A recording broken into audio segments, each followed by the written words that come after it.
I'm here to talk about success.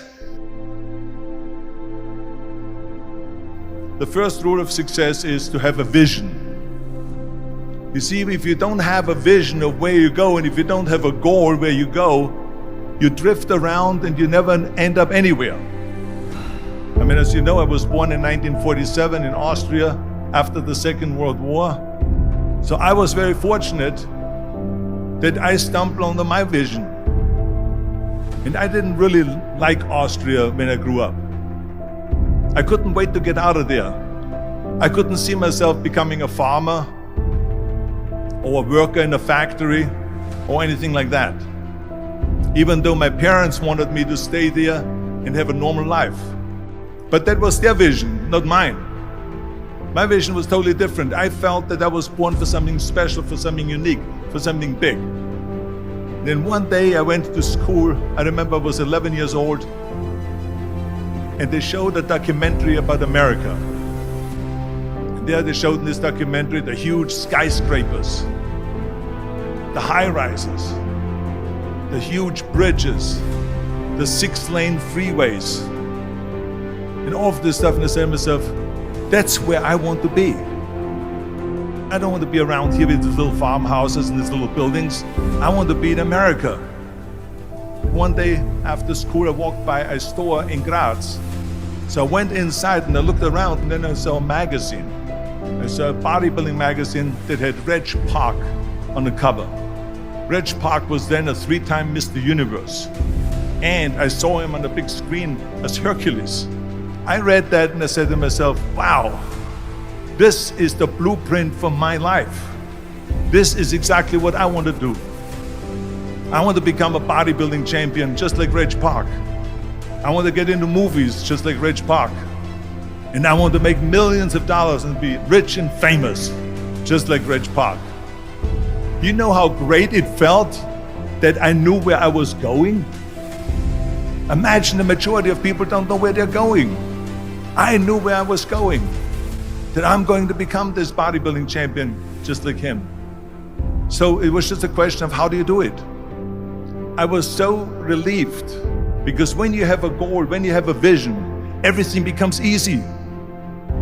So people always ask me, when they saw me in the gym in the pumping iron days, they say, why is it that you're working out so hard?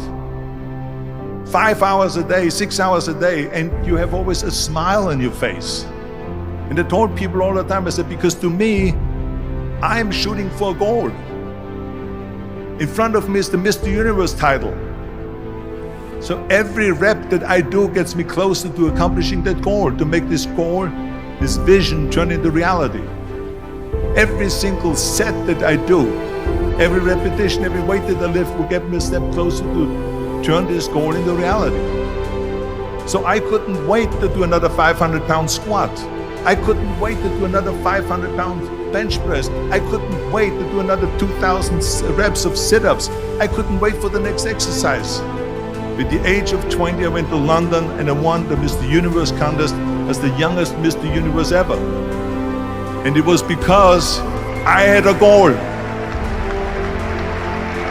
So let me tell you something, visualizing your goal and going after it makes it fun. You got to have a purpose no matter what you do in life. You got to have a purpose. 74% hate their job in America. Now there is not much different when you come to Europe. The majority of people don't like what they're doing, because they're really not doing it because they didn't have a goal and they followed this goal.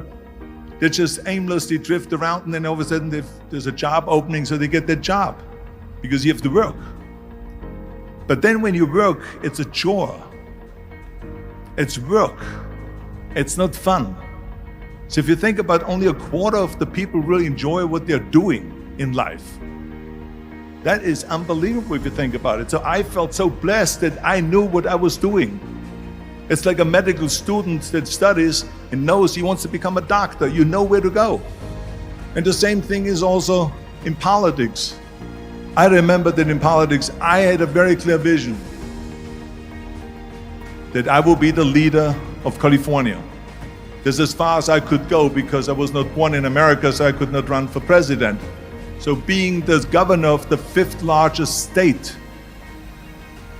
I should say the largest state, the fifth largest economy in the world, was for me really the ultimate title, the ultimate accomplishment in politics. So even though people came up to me and says, why don't you go and run for something smaller, you're never gonna make it. I ran for governor, and then 2 months later I became governor of the state of California. Again, because I had a very clear vision what I'm gonna do with California. So that's rule number one, have a vision. Rule number two is, don't listen to the naysayers. Don't listen to the naysayers.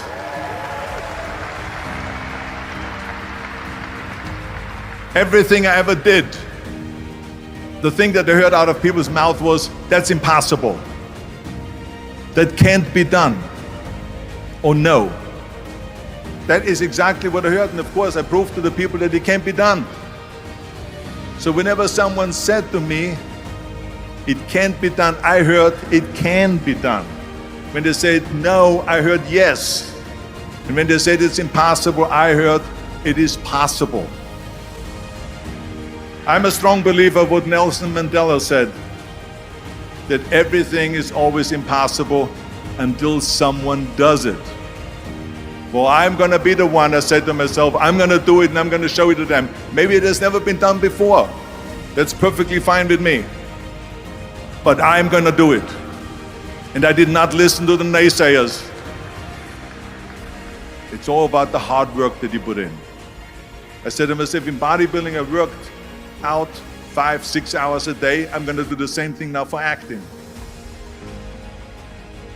And of course I went to college to study English. I studied the accent removal, acting classes, and all of this stuff all day long. I worked and I worked and I worked. And within a short period of time I made one movie called Hercules in New York, which of course went right into the toilet. But it didn't discourage me. I still had the same vision. And then all of a sudden I did Streets of San Francisco. I did Stay Hungry and Pumping Iron and The Villain. And then all of a sudden I was asked by Dino De Laurentiis and by Universal Studio to star in Conan the Barbarian. And after I did Conan the Barbarian, the director at the press conference said to the press, the director was John Milius, he said to the press, if we wouldn't have had Arnold, we would have had to build one. So think about that.